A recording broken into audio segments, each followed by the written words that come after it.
Universidad de Xochicalco, Campus Mexicali y el Departamento de Posgrados les da a todos ustedes la más cordial de las bienvenidas a esta masterclass titulada El juicio de amparo indirecto en contra de normas tributarias, un tema que estamos seguros será de su agrado. Estará a cargo del maestro Raúl Martínez Martínez. Antes de dar inicio, me gustaría darles algunas reglas de trabajo. Número 1, les pedimos, por favor, mantener en todo momento apagado su micrófono. Esto con la finalidad de no interrumpir a nuestro expositor. Número 2, las dudas o preguntas que llegaran a surgir, les pedimos amablemente puedan escribirlas en el chat de esta sesión a fin de darle lectura al finalizar la ponencia. Por último, les pedimos sean tan amables de no compartir pantalla y no interrumpir a nuestro ponente durante su exposición. Les reiteramos que atenderemos sus dudas y comentarios al finalizar la sesión. Ahora bien, nos acompaña como autoridad universitaria el coordinador de posgrados jurídicos de Universidad Xochicalco, el maestro Óscar Molina Peña. Muy buenas tardes, maestro.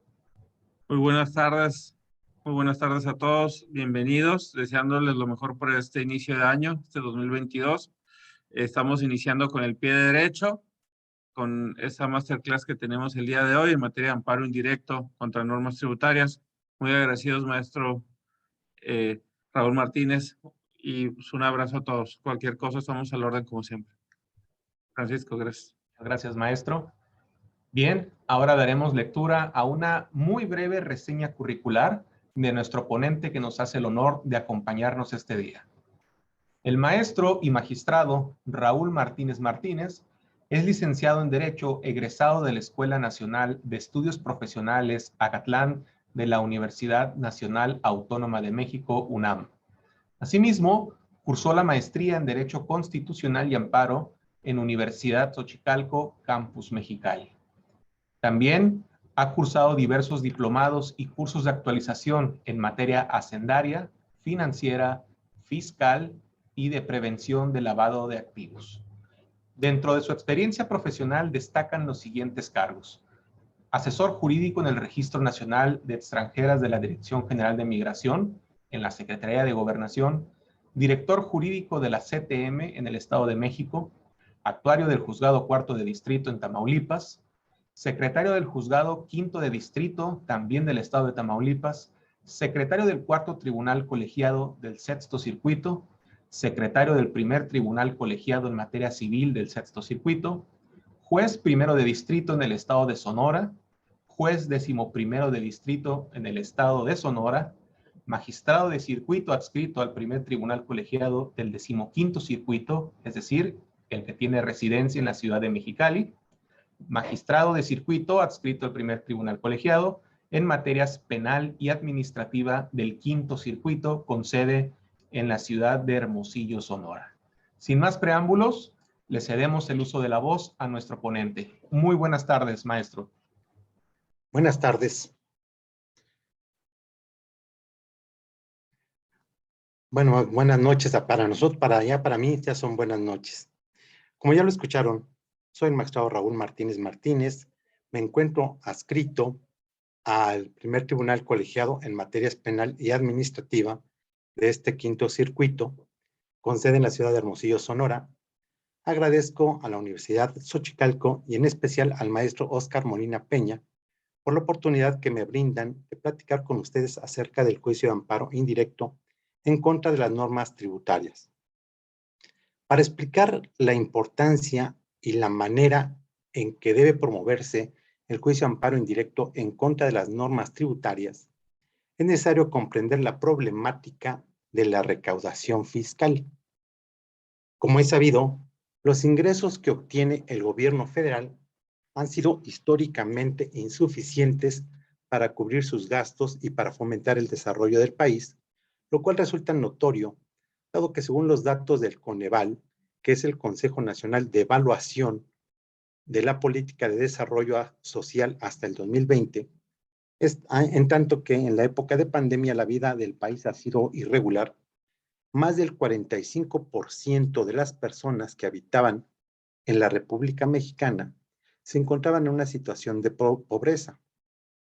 al comparar a México con otros países en su relación de ingresos tributarios contra su Producto Interno Bruto, según los datos de la Organización para la Cooperación y el Desarrollo Económicos, OCDE, se observa que nuestro país es uno de los más bajos en recaudación fiscal. Esto es, hasta el año 2019, su recaudación fiscal era menor a la de Cuba, Barbados, Brasil, Belice, Uruguay, Argentina, Jamaica, Nicaragua, Bolivia, fíjense, Trinidad y Tobago, Costa Rica, Guayana, Honduras, Santa Lucía, El Salvador, Chile, Ecuador, Colombia, Bahamas, Antigua y Barbuda y Perú. ¿Por qué me es importante mencionar la, perdón, la poca recaudación fiscal que tiene México en relación con otros países, puesto que México tiene un problema grave sobre lo que es la recaudación fiscal?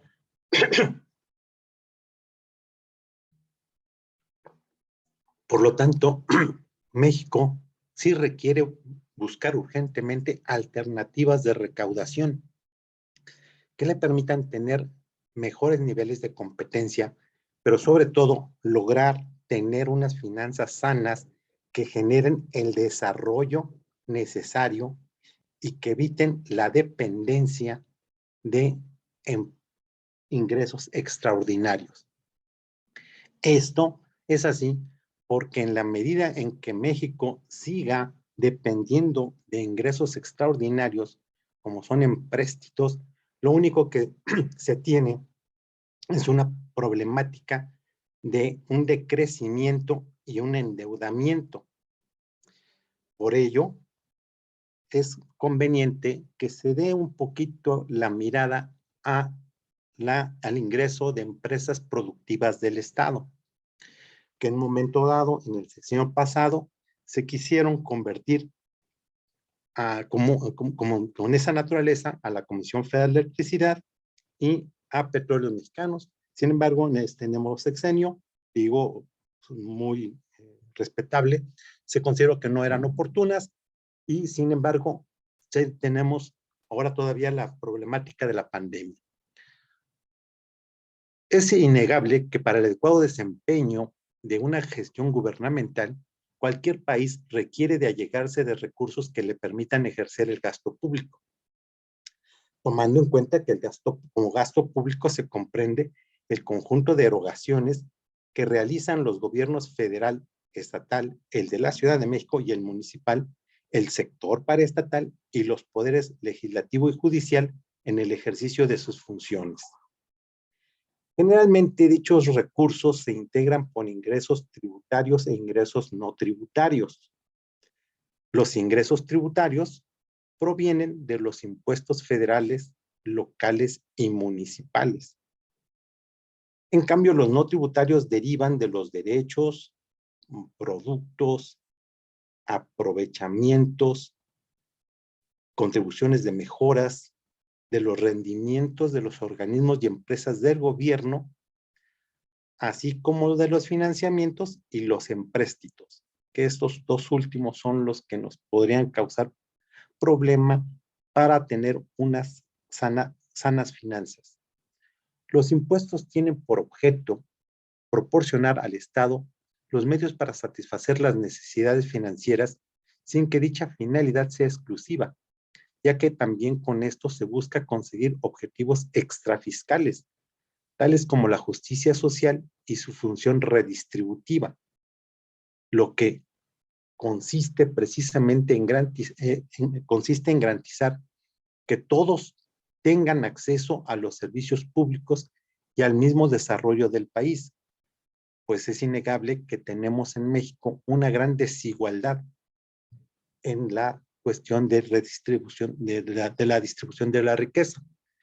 Y esto solamente se puede lograr a través de la política y los programas de desarrollo social.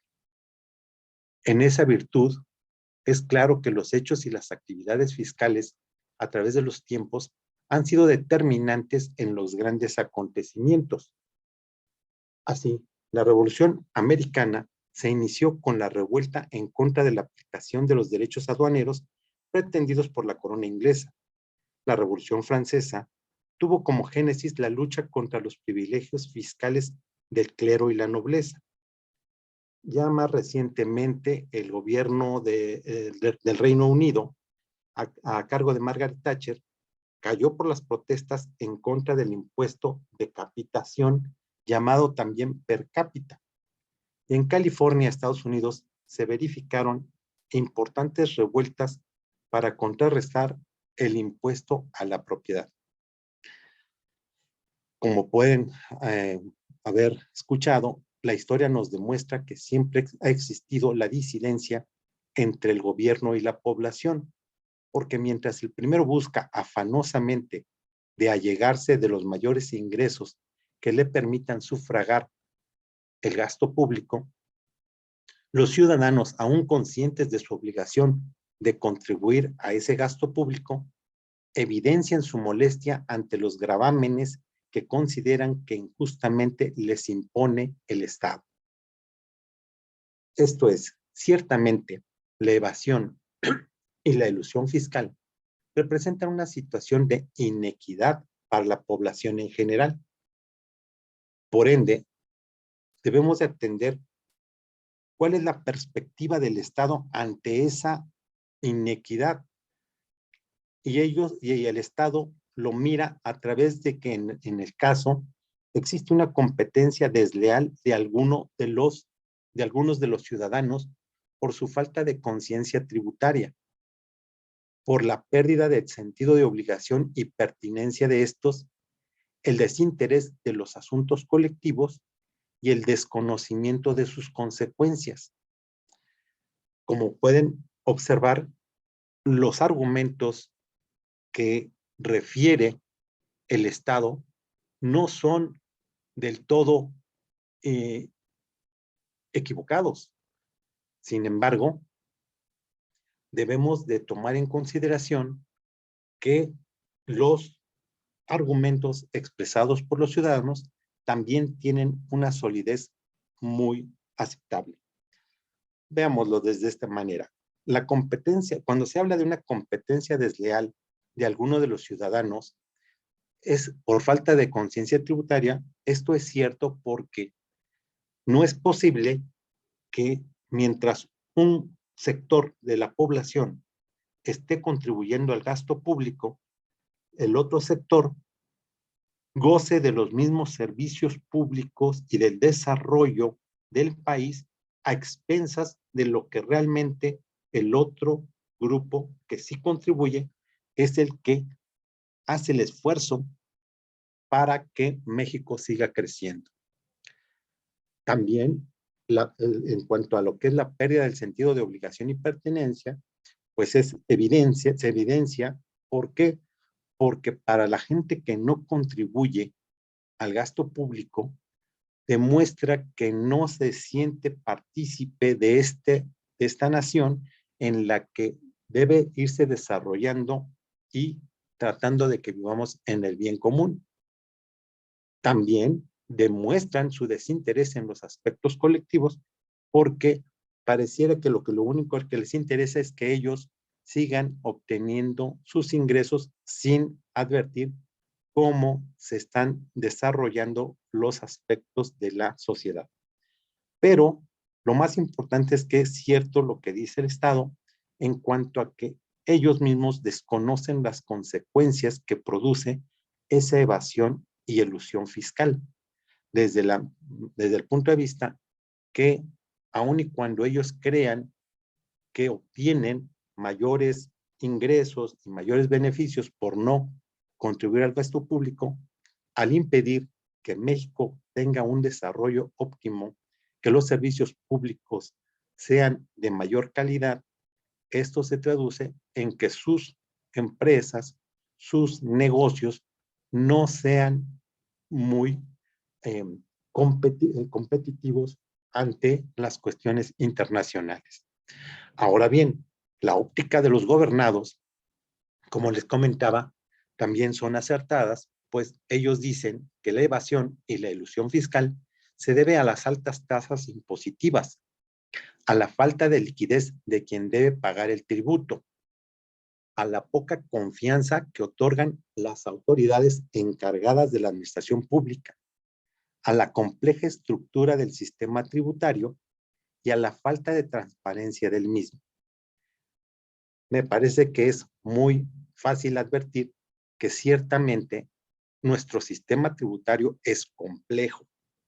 No cualquiera puede declarar, es más, inscribirse porque no sabe a qué régimen de sistema tributario está actualizada su hipótesis, ya que para esto existen diversos regímenes tributarios y según su, si es persona física, si es arrendamiento, si es persona moral, tendrá que inscribirse a un determinado régimen. Y este tipo de cuestiones a cualquier persona, aún siendo profesional, si no es fiscalista, si no es contador, es difícil que pueda llevarlo a cabo esa tarea. También podemos afirmar con toda claridad que hay falta de transparencia en nuestro sistema. ¿Por qué? Porque es muy evidente que se desconoce si realmente los dineros que se recaudan como pago a los tributos llegan al destino que se dice o se plasmaron en la norma tributaria. Simplemente nos recaudan nuestros tributos y nos dicen que van a ser destinados a educación, a la salud, pero no sabemos con realidad, con transparencia, si esto realmente sucede.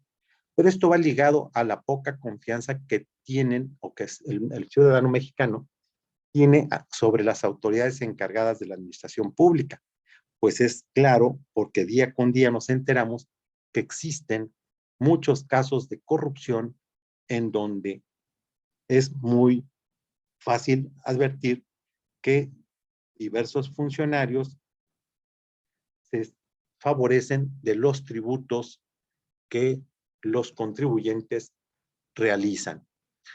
Asimismo, tenemos la situación de que como el gobierno federal, estatal y municipal no alcanza porque los tributos no son suficientes para las finanzas públicas, para sufragar las finanzas públicas, pues día con día se vuelven más altas las tasas impositivas. Y esto a su vez también se traduce en que los que contribuyen ya llega el momento en que no hay liquidez para pagar el tributo.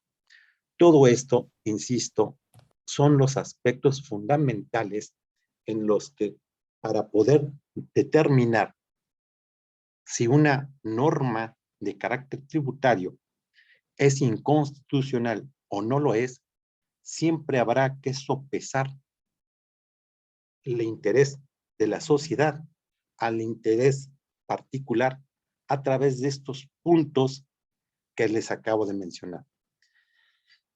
Es claro que todos los ciudadanos ciertamente debemos concientizar del daño que se le hace a la sociedad en general con la evasión y la elusión fiscal.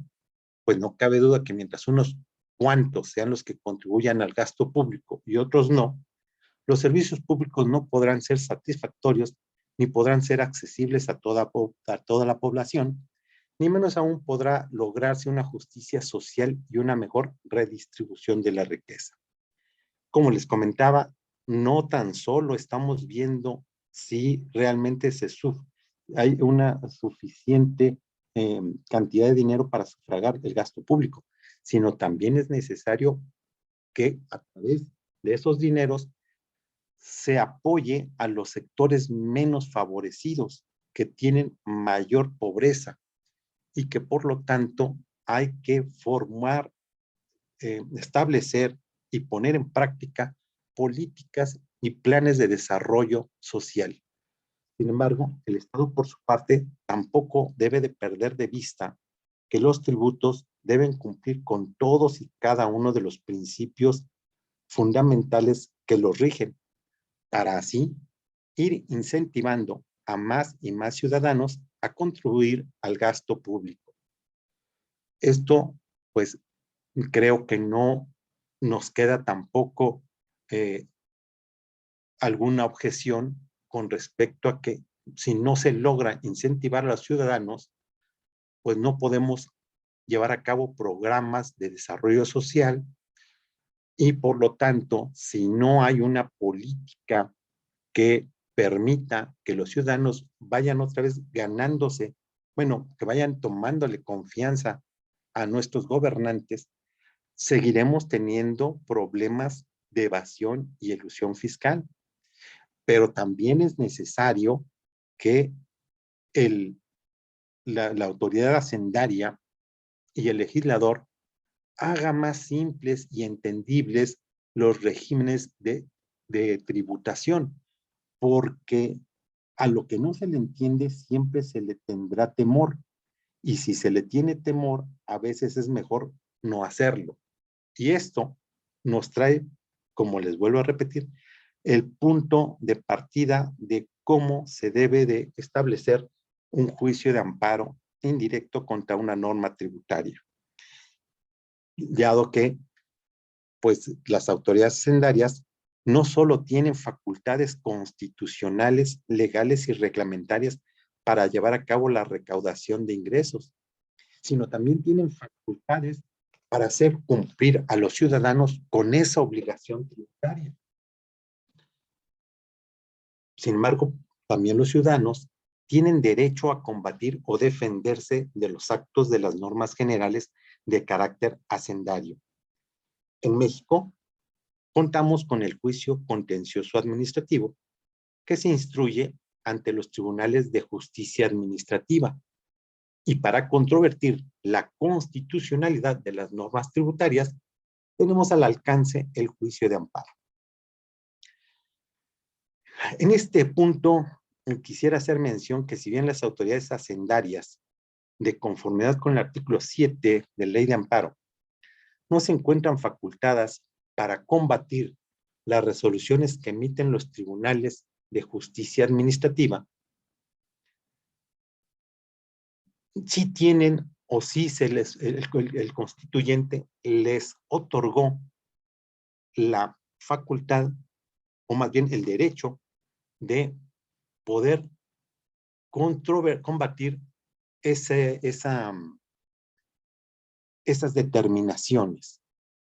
Esto en razón a la necesidad de que realmente puedan ellos dilucidar pues tal vez lo legal de las resoluciones del Tribunal Contencioso Administrativo. Lo explico. Una autoridad o una persona moral de carácter oficial no tiene la facultad de ejercer la acción constitucional o juicio de derechos, salvo que se trate de defender su patrimonio. Esto es cuando actúa en una cuestión de coordinación, una relación de coordinación. Es decir, cuando su actuación no está investida de imperio. Sin embargo, en los casos de las autoridades hacendarias, claro que siempre van a estar investidas de imperio. Por eso no tienen la posibilidad de ejercer un medio de control constitucional. Sin embargo, reitero, el constituyente, a través del artículo 104, fracción 29, inciso H, de nuestra Carta Magna, estableció el recurso de revisión fiscal, al cual la Suprema Corte de Justicia de la Nación lo consideró como un recurso ordinario excepcional. ¿Y por qué estimó que era excepcional?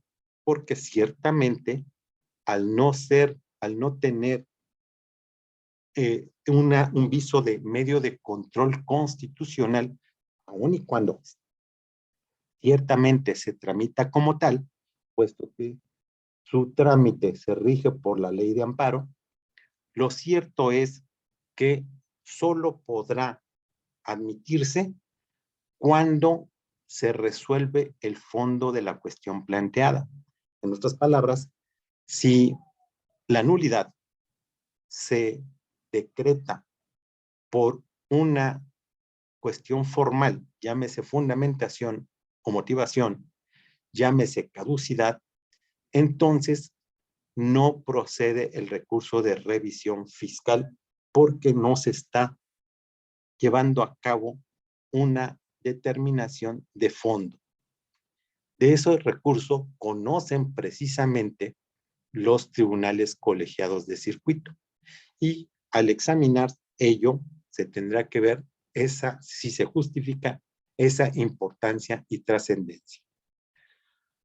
Expuesto ello, debemos señalar que precisamente el juicio de amparo en la vía indirecta es el más propicio para combatir las normas de carácter tributario, ya que, si bien es cierto, a través del juicio de amparo directo se pueden formular conceptos de violación en contra de la constitucionalidad o inconvencionalidad de las normas generales de carácter tributarias en las que se funda ese fallo definitivo.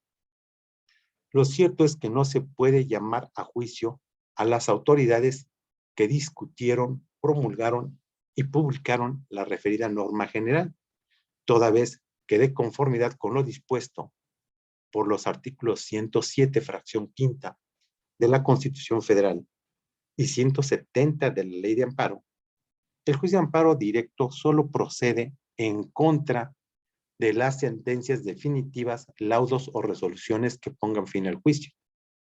Por esa razón, aun y cuando se declarasen fundados los conceptos de violación a través de los cuales se alega la inconstitucionalidad de las normas tributarias en que se sustenta el citado fallo, lo cierto es que la protección federal solo tendrá el efecto de que se deje insubsistente dicho fallo.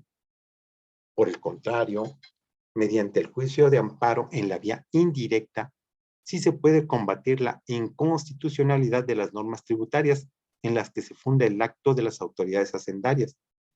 Y esto es así porque los artículos 107, fracción séptima de nuestra Carta Magna y 107 de su ley reglamentaria disponen que a través del juicio de amparo en la vía indirecta se pueden combatir las normas generales, lo que trae como consecuencia que en ese caso sí se debe llamar a juicio a las autoridades que las inician, discuten, aprueban, promulgan y refrendan y publican las normas de carácter general de naturaleza tributaria. Por esta razón, la protección federal que se otorga con respecto a las referidas normas generales en un juicio de amparo indirecto no solo consiste en dejar insubsistente el acto en donde se aplicó esta, sino también va a tener como efecto el desincorporar de manera presente y futura la norma general reclamada. Esto es, la protección federal que se otorga es para el efecto de que, en su caso, se deje insubsistente el primer acto de aplicación de dicha norma general en reclamo y se desincorpore la misma de la esfera jurídica del quejoso. En otras palabras, hasta en tanto en cuanto no se modifique esa norma tributaria, no se le podrá volver a aplicar al gobernado, al quejoso, quien reclamó la inconstitucionalidad de dicha norma. Y por esa razón es el amparo indirecto la vía propicia para combatir una norma general de carácter tributario. Así lo estableció la jurisprudencia que lleva por rubro contribuciones, efectos que produce la concesión del amparo cuando se reclama una norma tributaria. Y está precisamente en la lámina 10, ¿ok? El número de registro. Ahora bien, continuaremos hablando ahora con los requisitos para combatir una norma tributaria. precisaba tanto la disidencia entre el Estado y los ciudadanos en relación a la recaudación fiscal, así como las razones expresadas por el Estado con respecto a la evasión y elusión fiscal y los motivos por los que los ciudadanos se resisten a contribuir al gasto público, es necesario recordar cuáles son los principios fundamentales que debe cumplir los ingresos. Adam Smith sostuvo 4 famosas reglas en las que dice que los individuos de cada estado deben apoyar al gobierno contribuyendo de la manera más adecuada posible en proporción a sus respectivas capacidades, que el impuesto que cada individuo debe pagar debe ser cierto y no arbitrario, que todos los impuestos deben ser grabados en el momento y en la forma que sea más conveniente para que el contribuyente los pague y que todos los impuestos deben estar ideados para sacar y apartar del bolsillo de la gente lo menos gravoso. Como se puede observar, Adam Smith avisoró los inconvenientes que trae consigo que el Estado no actúe con cautela al momento de fijar los impuestos, pues advirtió que estos deben ser proporcionales a la capacidad contributiva del ciudadano, que dicho tributo no puede ser arbitrario, que su cobro debe hacerse en el momento más conveniente para el ciudadano y no para el Estado, y que la cuantía del impuesto debe ser la más baja posible. No sé si les transmito completamente que Adam Smith, desde el momento mismo en que expresó esas reglas, ya estaba avisorando con toda certidumbre que mientras no se fuera cautelosa la imposición de los tributos, no se iba a lograr que todas las personas contribuyeran a ese gasto público. Y me parece que ese es uno de nuestros grandes problemas que tenemos en México. Para lograr, de tal manera, debemos establecer que estos principios que dijo Adam Smith, que son doctrinarios, sin embargo, deben también estarse ahora estos impuestos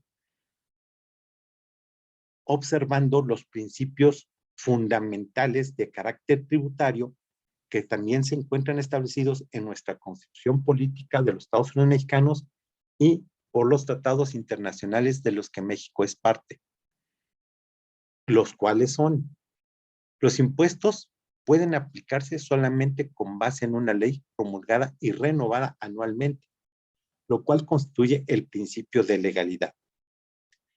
Todos los contribuyentes deben ser colocados frente a la carga fiscal en un plano de igualdad, lo que desde luego implica el principio de igualdad, y el Estado debe ejercer sus facultades fiscalizadoras conforme a los límites establecidos en la Constitución, lo que equivale al principio de seguridad jurídica. En México, tales principios los encontramos previstos en la fracción 4ª del artículo 31 de nuestra Constitución Política de los Estados Unidos Mexicanos, en el que se establece la obligación de todo ciudadano de contribuir a los gastos públicos, así de la Federación como de los estados y los municipios en los que se resida, de manera proporcional y equitativa, y conforme a lo que dispongan las leyes secundarias. Como se puede advertir también, pues se adecua mucho nuestro artículo 31, fracción 4ª, a lo que ya había dicho en su momento Adam Smith. Sin embargo, nuestra Carta Magna también establece otros principios que en igual forma deben ser observados por las normas generales de carácter tributario, dentro de los que destacan: el Estado mexicano no puede, por causa alguna, restringir ni suspender los derechos de igualdad en materia tributaria, sino en los casos y conforme a las condiciones que en la propia Constitución se establezcan. Esto se conoce como el principio de emergencia. Las normas que contengan los derechos humanos en materia fiscal se deben interpretar como cualquier otra norma, conforme a nuestra Constitución Política de los Estados Unidos Mexicanos y a los tratados internacionales de los que México es parte, favoreciendo en todo tiempo a las personas la protección más amplia. Este principio es llamado principio pro homine. A ninguna ley en materia tributaria se le podrán dar efectos retroactivos. Esto es, ninguna norma podrá regular una situación jurídica o de hecho anterior a la de su expedición, a lo cual se ha denominado principio de irretroactividad de la ley. Toda norma que imponga una carga tributaria debe respetar el derecho de audiencia. Sobre este punto, me parece importante mencionar que el Pleno de la Suprema Corte sostuvo que la garantía de audiencia en materia impositiva no debe de ser previa. Las razones que consideró fue porque estableció que el impuesto es unilateral y obligatorio, por lo que basta que la ley le otorgue el derecho de combatir la resolución que determina esa carga impositiva antes de que sea privado de sus posesiones, de sus propiedades o posesiones. Esto lo ajustó precisamente a su anterior jurisprudencia en la que dice que la garantía será de previa audiencia cuando el acto es privativo de alguno de sus derechos, propiedades, posesiones.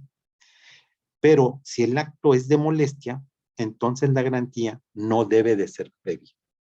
En el caso, refirió que si las autoridades hacendarias determinan un crédito fiscal y ese crédito fiscal puede ser combatido, como ya lo vimos a través de los tribunales de justicia administrativa, es más, también a través del juicio de amparo, pues entonces no podemos determinar que estemos frente a un acto de privación de derechos, sino de un acto de molestia, aun y cuando se hubiese llevado a cabo un embargo, puesto que de todas suertes podrá obtener la devolución del dinero del bien con las actualizaciones y los intereses respectivos en su caso.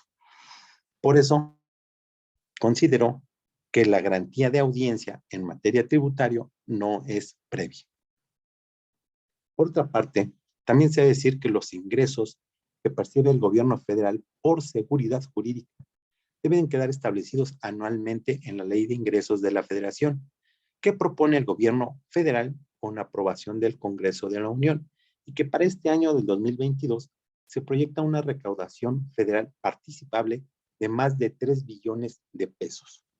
Sin embargo, ello no implica que en el texto de la norma impositiva se establezca con toda certidumbre a qué actividad, plan o servicio público se van a destinar los ingresos que obtengan a través de la misma, toda vez que ha sido criterio reiterado de la Suprema Corte de Justicia de la Nación que los tributos no son fines en sí mismos, sino medios para conseguir el propósito constitucional que se les asigna.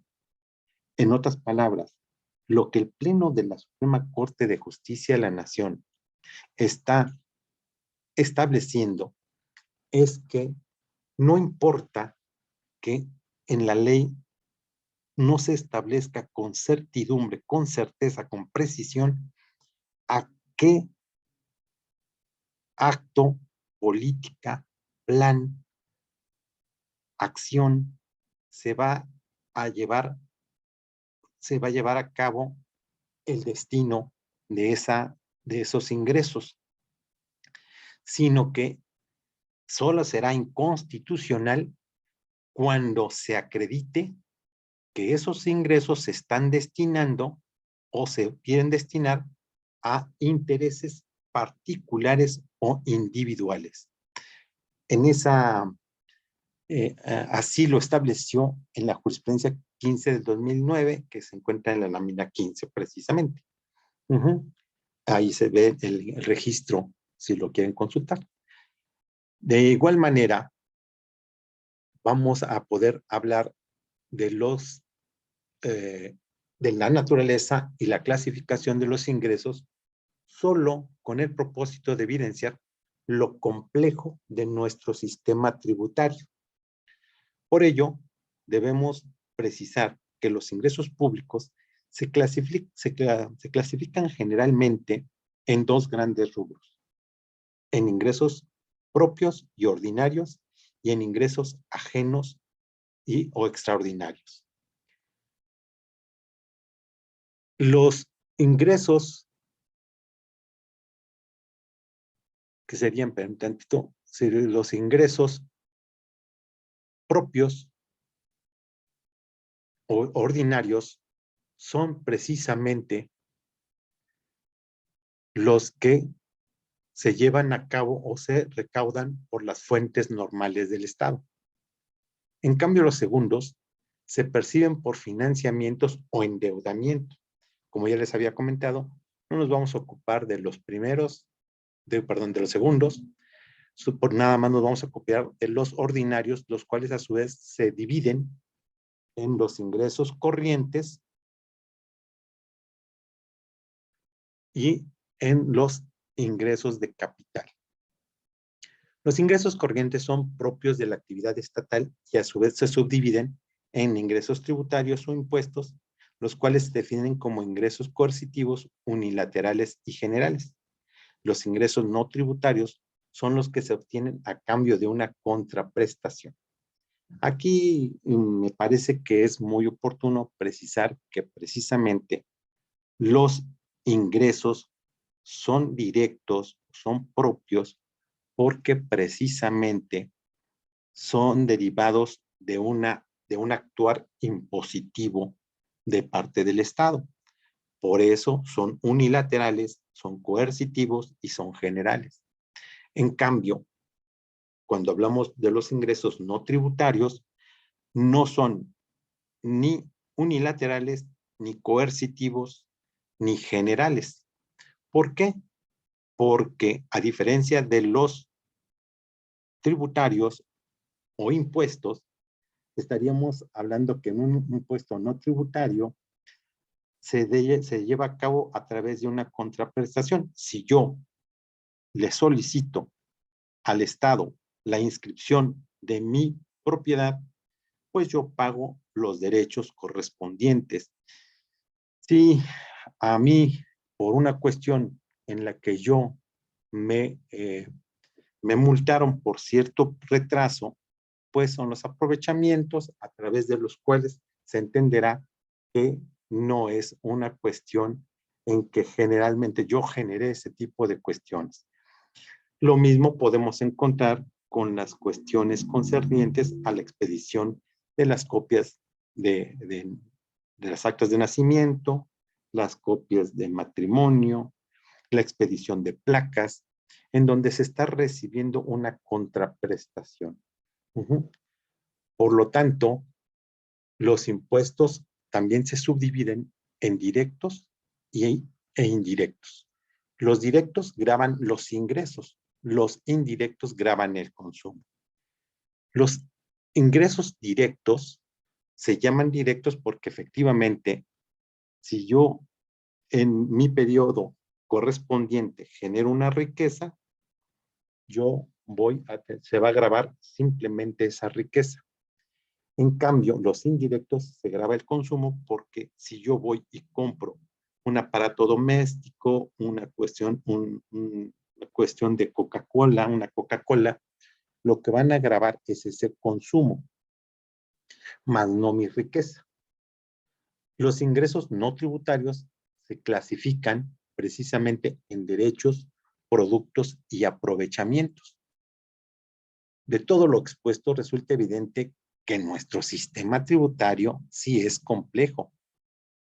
Ello sin contar que continuamente es modificado y por lo tanto lo hace más complejo porque si apenas el ciudadano está comprendiendo qué régimen puede estar ubicado, cuál es el objeto del tributo, cuál es la tasa, y de repente le cambian el régimen o la tasa o modifican alguno de sus elementos del tributo, pues evidentemente va a tener esa complejidad que, como ya les comentaba, seguirá permeando entre la inequidad que se ensalza o que se alude como la principal problemática de nuestra recaudación fiscal y que da pie precisamente a la impugnación a través del juicio de amparo indirecto de las normas de carácter impositivo. De igual manera, es oportuno mencionar que los elementos más importantes de una contribución son el sujeto. Este elemento es de dos tipos. El activo, que es el que tiene la facultad de imponerlo. En otras palabras, es la autoridad a quien se le otorga la facultad para llevar a cabo tanto la cuestión de la determinación, en su caso, o la revisión fiscal, o se le otorgan las facultades de comprobación. El sujeto pasivo es precisamente el sujeto que debe pagar el impuesto o que debe retener el impuesto. Por lo tanto, tendríamos como sujeto pasivo a dos tipos. El que tiene la obligación de pagarlo y el que tiene la obligación de retenerlo y enterarlo. Cuando estamos frente a la obligación, un sujeto que está obligado a pagarlo, pues precisamente otra vez el impuesto sobre la renta, me lo autodetermino y lo pago. Y en el caso del impuesto al valor agregado, el vendedor vende el producto, retiene el impuesto al valor agregado y lo entera, pero realmente quien pagó el impuesto fue el consumidor. También otro de los elementos del impuesto es el objeto. Es la cantidad o cosa que la ley señala como motivo del gravamen. En otras palabras, al objeto se le conoce como el hecho generador del impuesto. Fuente es el monto de los bienes o de la riqueza de una persona física o moral de la que provienen las cantidades necesarias para el pago de los impuestos. Esto es, la fuente puede ser el capital o el trabajo. La base es el monto gravable sobre el cual se determina la cuantía del impuesto. La unidad es la parte alícuota específica o monetaria que se considera de acuerdo a la ley para fijar el monto del impuesto. La cuota es la cantidad de dinero que se percibe por unidad tributaria de tal forma que se fija en cantidades absolutas. Bien, cuando se está hablando de una cantidad de dinero percibida como porcentaje de unidad, se habla de la tasa. Las cuotas se clasifican a su vez en fija, la cual se establece en cantidad exacta y se paga por unidad tributaria. Proporcional se establece en porcentaje fijo, cualquiera que sea el valor de la base. Progresiva, esta puede ser de dos clases, directa o indirecta. Aquí me parecería también oportuno que esta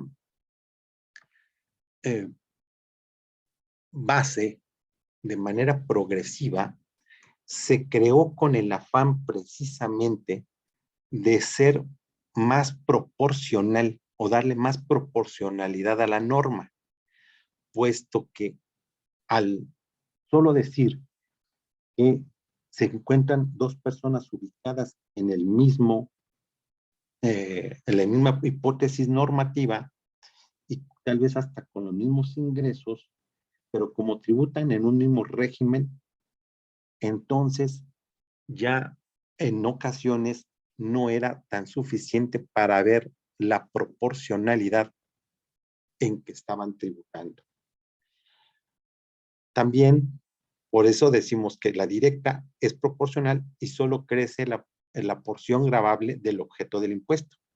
La indirecta crece la porción en la medida que aumenta el valor de la base y puede ser de tres tipos: progresiva por clases, progresiva por grados y progresiva por coeficientes. degresiva se establece sobre una determinada cuota para una cierta base del impuesto, en la que se ejerce el máximo gravamen, siendo proporcional a partir de esta hacia arriba y estableciéndose cuotas menores de esta hacia abajo. Regresiva, se establece un porcentaje menor a una base mayor y viceversa. Precisados ya los elementos, los principios fundamentales que deben de cumplir las normas y sobre todo la controversia que existe entre lo que es el Estado y los ciudadanos con respecto a la recaudación fiscal, nos resta precisar en qué casos una norma tributaria es inconstitucional. Para ello, primero debemos de decir que si en la ley no está establecida, si en la norma no se establece con toda precisión cuál es el sujeto pasivo o cuál es el sujeto activo, la norma viola el principio de legalidad y de seguridad jurídica. Si hablamos de que uno de los elementos, como es la base, la tasa, la tarifa, no está claramente y precisada de manera muy tajante, muy específica, entonces estaríamos también ante la cuestión de una norma que viola los principios de equidad y de proporcionalidad.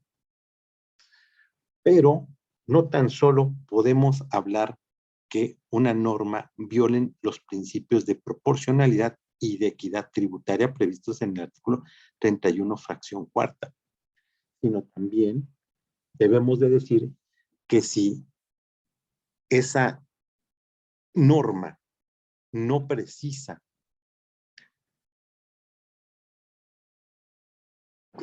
para qué gasto, a qué destino va a tener esa norma, esos ingresos, evidentemente también viola nuestra Constitución del artículo 31, siempre y cuando se acredite que ciertamente está destinado a una cuestión particular o individual. Como ejemplo de ello, y no está, yo no tengo el caso, por eso puedo hablar de ello, se controvirtió lo concerniente a si se podía disponer de una cantidad muy fuerte para que se estableciera la compra de lo que es el estadio de aquí de Hermosillo, Sonora, con dineros del gasto público. Y entonces tendríamos que advertir si se estaba o no destinando a intereses individuales o particulares los dineros ingresados a través de los impuestos.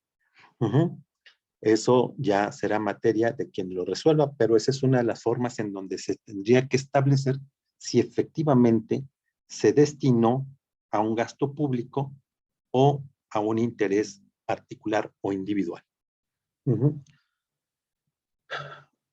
Además, debemos decir que el hecho o la cuestión de que esté destinado a un gasto público no es requisito esencial el que se precise con exactitud a qué actividad o política social se destinará su pago.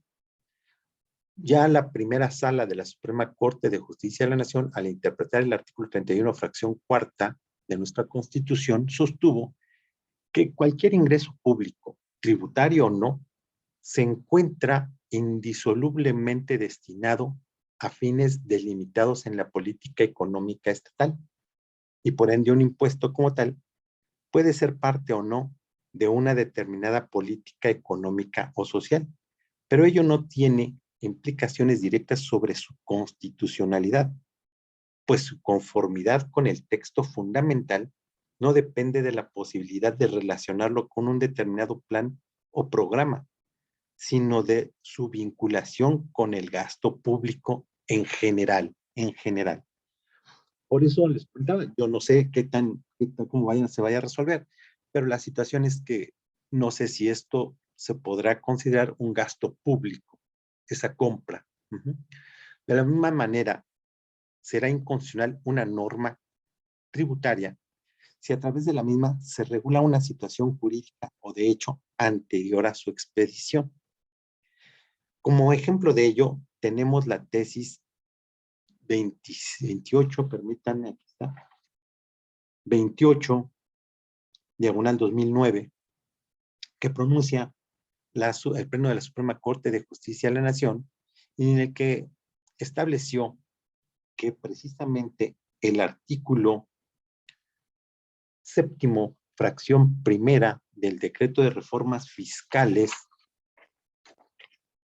que establece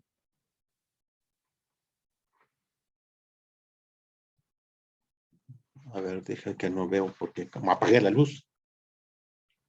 Ajá.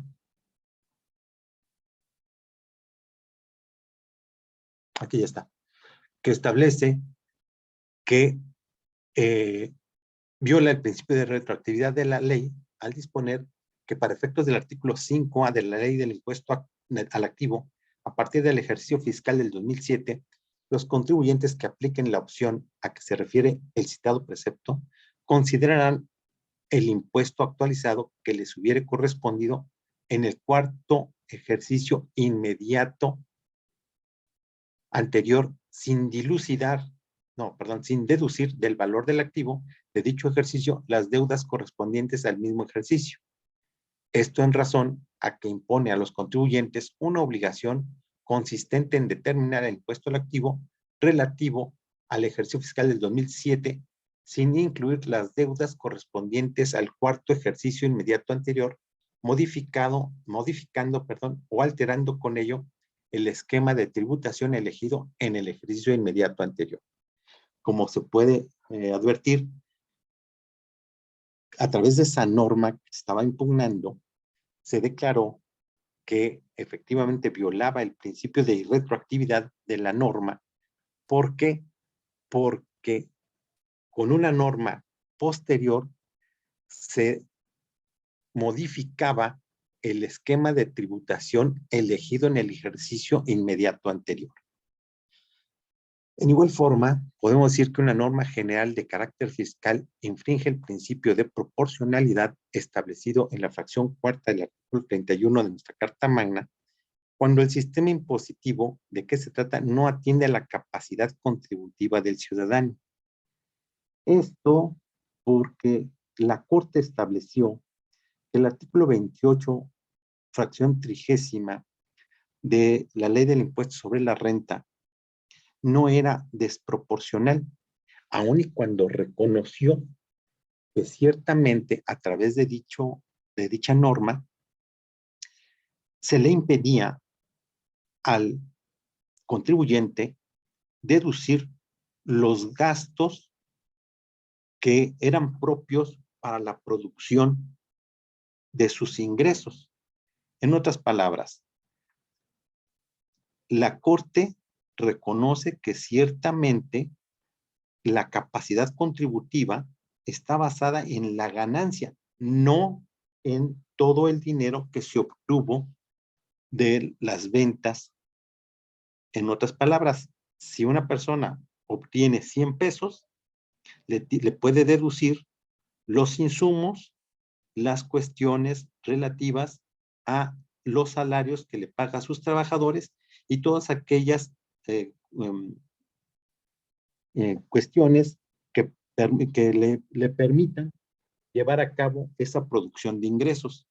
Pero en el caso de los salarios a los trabajadores, sostuvo que el artículo 28, fracción 30ª, no debía de deducir toda la totalidad de los salarios, aun y cuando el Estado fue el que exentó a los trabajadores de llevar a cabo el pago de sus impuestos. Y por lo tanto, le dijo al patrón que él era el que debía de hacer una deducción, pero parcial. De esa forma, mi pregunta será, si ella reconoce, si la Corte reconoce que ciertamente no puede deducir todo lo que invirtió a través de los salarios de sus trabajadores, realmente estará basado a la norma tributaria en la capacidad real contributiva. Me parece que hay una cuestión que no deja muy en claro el por qué no es proporcional.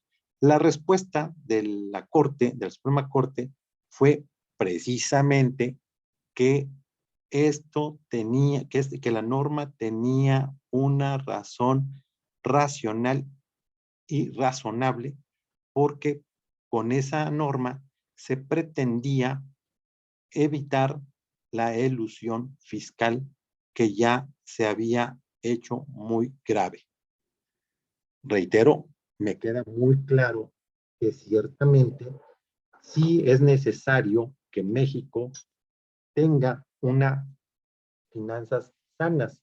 También me queda muy claro que se deben de evitar las cuestiones de la ilusión fiscal y de la evasión fiscal. Pero se irrumpió o no la proporcionalidad de la norma, porque no se está grabando de manera cierta o real la capacidad contributiva del gobernado. Es todo. Muchas gracias.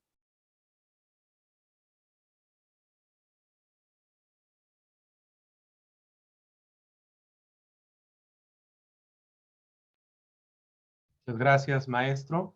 A continuación, pasaremos a la sesión de preguntas y respuestas de parte del público que nos hace el favor de acompañarnos.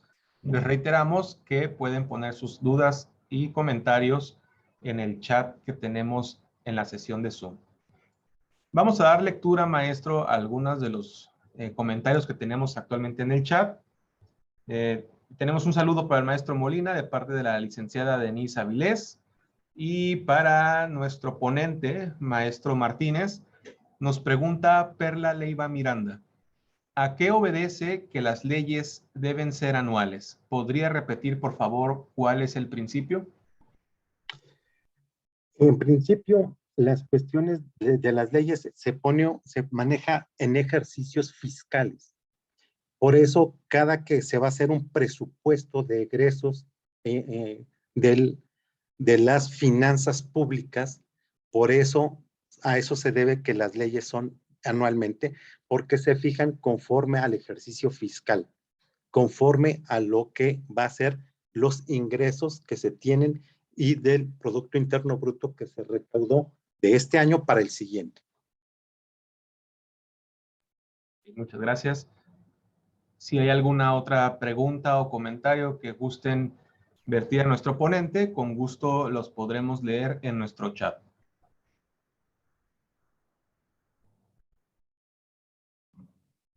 Bien, en caso de no haber mayor participación, a ver, tenemos aquí una pregunta adicional, maestro Martínez. Nos pregunta el maestro Oscar Molina, ¿qué nos pudiera mencionar respecto al mínimo vital? ¿Podría llevar a la inconstitucionalidad? El mínimo vital para las cuestiones de la supervivencia está establecido hasta un 30% de lo que es los ingresos, pero las cuestiones relativas a que sea inconstitucional o no se manejaron bajo la perspectiva de cuál sería la gravedad de lo que es la pandemia, y en lo que se refiere el mínimo vital se creó cuando se suspende a un trabajador, cuando se está en procedimiento, y para no dejarlo en estado de indefensión y para no dejarlo, para lograr su supervivencia, se estableció el mínimo vital. Muchas gracias por su Lo respuesta, cual, maestro. bueno, a lo mejor la parte que me faltó precisar es que precisamente el mínimo vital es lo que hace que realmente pueda considerarse que ya no hay una inconstitucionalidad porque está prevaleciendo, previendo y satisfaciendo el derecho humano de la persona que está en litigio en ese momento, ¿no? Tenemos un comentario de Perla Leiva. Nos comenta, la cuestión de los actos consentidos al pagar impuestos que posteriormente se amparan en la vía directa, ¿por qué usualmente la autoridad emplea dicho argumento? Es decir, que se trata de actos consentidos. A ver, no le comprendí. ¿Hay un acto consentido en cuanto a qué? Sí, el cuestionamiento quizás nos lo pudiera aclarar un poco más la persona que nos hace la pregunta, pero de lo que nos comenta Perla en un inicio dice, la cuestión de los actos consentidos al pagar impuestos, dice, y posteriormente se ampara en la vía directa, ¿por qué usualmente la autoridad emplea dicho argumento? Bueno, a lo mejor ahí la autoridad siempre para ella va a ser un acto consentido, según ella, porque se pagó el impuesto, o se pagó el aprovechamiento, o se pagó, pero eso no es así. Mientras esté dentro del término legal, no se puede establecer que sea un acto consentido, porque ya lo ha establecido la Corte, que en la mayoría de los casos la gente lo paga, pero lo paga para evitarse problemas de suspensión de su registro, pues lo paga para que no se le embarguen los bienes, más no porque lo esté consintiendo. Y por esa razón, siempre la autoridad va a tratar de decir que pues ya lo pagó y entonces ya quedó consentido, pero no, mientras esté en tiempo no hay consentimiento. Bien, muchas gracias. Tenemos también una pregunta de Arturo. Nos comenta, ¿cuál es el soporte de constitucionalidad de las contribuciones de mejoras como un tipo de tributo?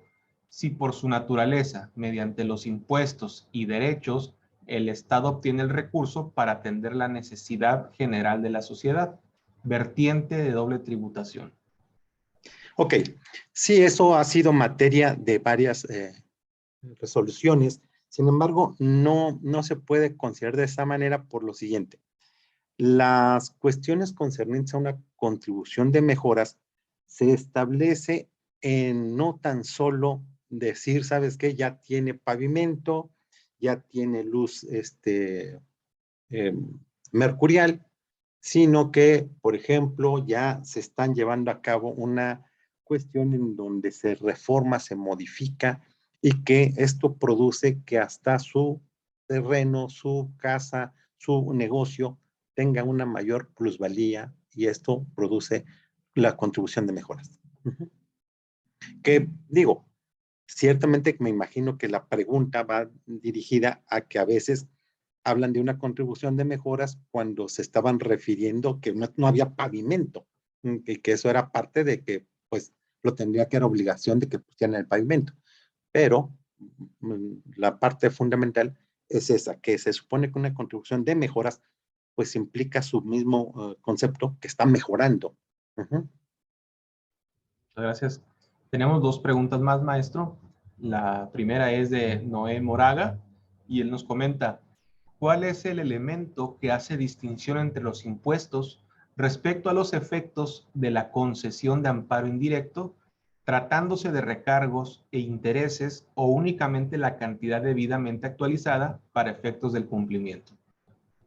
A ver, yo imagino que la pregunta es dirigida a cuándo se dice que tiene que llevar a cabo la devolución de los impuestos pagados, más aparte la actualización y los recargos. Y cuándo nada más se dice con la pura actualización y cuándo se dice que nada más es la pura devolución. Entonces, si nosotros hablamos de que si existe un simplemente un impuesto en el que se llevó a cabo el pago y no hubo mayor problema. ¿Por qué? Porque lo único que se va a hacer es devolverle los 100 pesos o los 150 pesos que pagó debidamente actualizados, ya no va a tener ningún problema.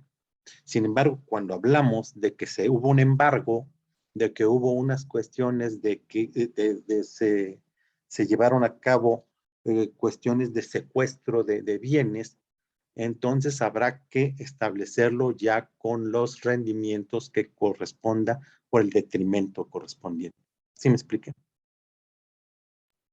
Bien, muchas gracias, maestro. Tenemos también una pregunta de Nelson Padilla. Nos dice, ¿qué nos puede comentar de la viabilidad del amparo directo contra leyes, es decir, precedido de una sentencia del Tribunal Federal de Justicia Administrativa, y dentro de los conceptos de violación se toca el tema de inconstitucionalidad propuesto? En esos casos, como lo había comentado, precisamente en el amparo directo no se puede reclamar la norma como acto destacado, sino se debe de reclamar a través de un concepto de violación en donde se alega que esa sentencia, ese fallo definitivo, es inconstitucional porque está basado en una norma que resulta inconstitucional. Por lo tanto, la viabilidad es correcta, o sea, sí es procedente y sí se va a tener que examinar. Ahora, en la actualidad, no tan solo la constitucionalidad, sino la inconvencionalidad de esa norma. Y se puede llevar a cabo todo el test de convencionalidad y poder llegar a la situación de decir que se debió aplicar una norma, aunque sea de carácter precisamente de un tratado internacional, para poder simple y sencillamente, como efectos de la sentencia o de la ejecutoria, establecer que esa resolución que puso fin al juicio, que esa sentencia definitiva, o que ese laudo, sí es inconvencional o que sí es inconstitucional, pero hasta ahí. No se declara la inconstitucionalidad de la norma, simplemente se declara que ese fallo viola los derechos fundamentales de tal persona y que por lo tanto, ya sea que se concede el amparo para que se dicte uno nuevo, eh, eliminando la aplicación de ese principio, de ese precepto, de tratado, en fin, de lo que haya resultado inconstitucional. O bien se concede para que se deje sin efecto si se dicte uno en el que lo dicten en sentido contrario. Pero nada más, a diferencia del amparo indirecto, que en el amparo indirecto el acto reclamado sí es la norma y que por lo tanto se tiene que arribar a determinar si es o no inconstitucional. Y veámoslo desde esta perspectiva. Si no fuera materia fiscal, pudiese llevarse a cabo hasta una declaratoria general de inconstitucionalidad, a diferencia de una norma tributaria en la que no se puede declarar la declaratoria general de inconstitucionalidad. Pero sí hay una gran diferencia y hay sobre todo una notoria beneficio cuando se reclama la norma como acto destacado a través del juicio amparo indirecto, porque no tan solo se va a declarar inconstitucional el acto de aplicación de la norma, sino también en lo futuro se va a llevar a cabo lo van a desincorporar esa norma de su esfera jurídica del quejoso, ya no se le va a poder aplicar, mientras esté vigente esa norma, no se le va a poder aplicar. Muchas gracias, maestro. Finalmente, tenemos la participación de la maestra María Fernanda Hernández, que nos comenta. Muy buenas tardes, muchas gracias por la ponencia. Me gustaría conocer cuál es su opinión respecto de las entidades que, de conformidad con el artículo 25 del reglamento del Código Fiscal de la Federación, deberían contar con su registro federal del contribuyente y a la fecha no cuentan con el mismo, incumpliendo con sus obligaciones fiscales como retenedor y como contribuyente en forma separada del ente público al que pertenezcan. Bueno, o sea, evidentemente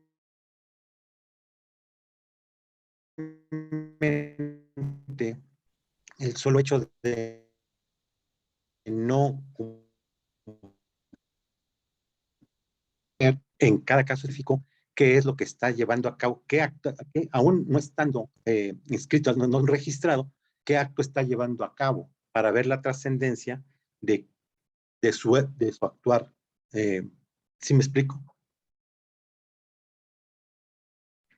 Porque si aún no estando registrada, pero no hay actuación y no está causando un perjuicio, pues sería simplemente que a través de las facultades exclusivas de la cuestión hacendaria se le impongan a sanción meramente administrativa.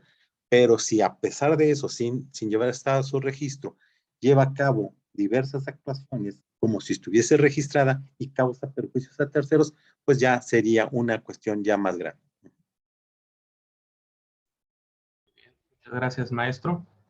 Bien, extendemos un cordial agradecimiento a todos los participantes en la sesión de este día y a efecto de proceder a la clausura de esta masterclass tan interesante, me permito ceder el uso de la voz a nuestro coordinador de posgrados jurídicos, al maestro Óscar Molina Peña. Gracias, Francisco. Magistrado, un placer, como siempre, agradeciendo por el tiempo que nos ha brindado, por el tiempo y los conocimientos y la experiencia que nos ha compartido. Sé que va a ser de mucha utilidad para nuestros alumnos y para nuestra comunidad universitaria. Por lo mismo, queremos enviarle a la distancia este pequeño agradecimiento muy significativo que me va a pedir, me voy a poder darle lectura, el cual dice lo siguiente: Universidad de Xochicalco otorga el presente agradecimiento al maestro Raúl Martínez Martínez por haber impartido la masterclass El juicio de amparo indirecto en contra de normas tributarias a nuestra comunidad universitaria. Mexicali, Baja California, 13 de enero del 2022. Firma su servidor, maestro Óscar Molina Peña, y el maestro Fabián Martínez Calantes como director de posgrado. Magistrado, muchísimas gracias. Tenga seguro que Universidad de Xochicalco, en particular el Campus Mexicali, es su casa, su alma mater a nivel posgrado, y pues siempre tendrá las puertas abiertas. Agradeciendo a todos los demás presentes por acompañarnos y síganos en redes sociales, vamos a seguir invitando a los eventos de este nivel, estamos seguros de que van a ser de su agrado y de mucha utilidad. Muchas gracias a todos, muy buenas noches. Muchas gracias a usted, gracias maestro, y a Francisco. Gracias, magistrado. Un abrazo y pues ahora sí que tenga buen viaje. Gracias. Muchas gracias, magistrado. Muchas gracias, licenciado Molina, por invitarnos al Colegio de Abogadas de Mexicali y fue una excelente exposición. Habemos varias, ya me di cuenta de mi colegio que estamos escuchando la ponencia del magistrado. Muchas gracias por toda la ilustración que nos dio, magistrado. Gracias a ustedes. Buenas noches a todos. Buenas noches. Buenas noches, magistrado. Muchas gracias.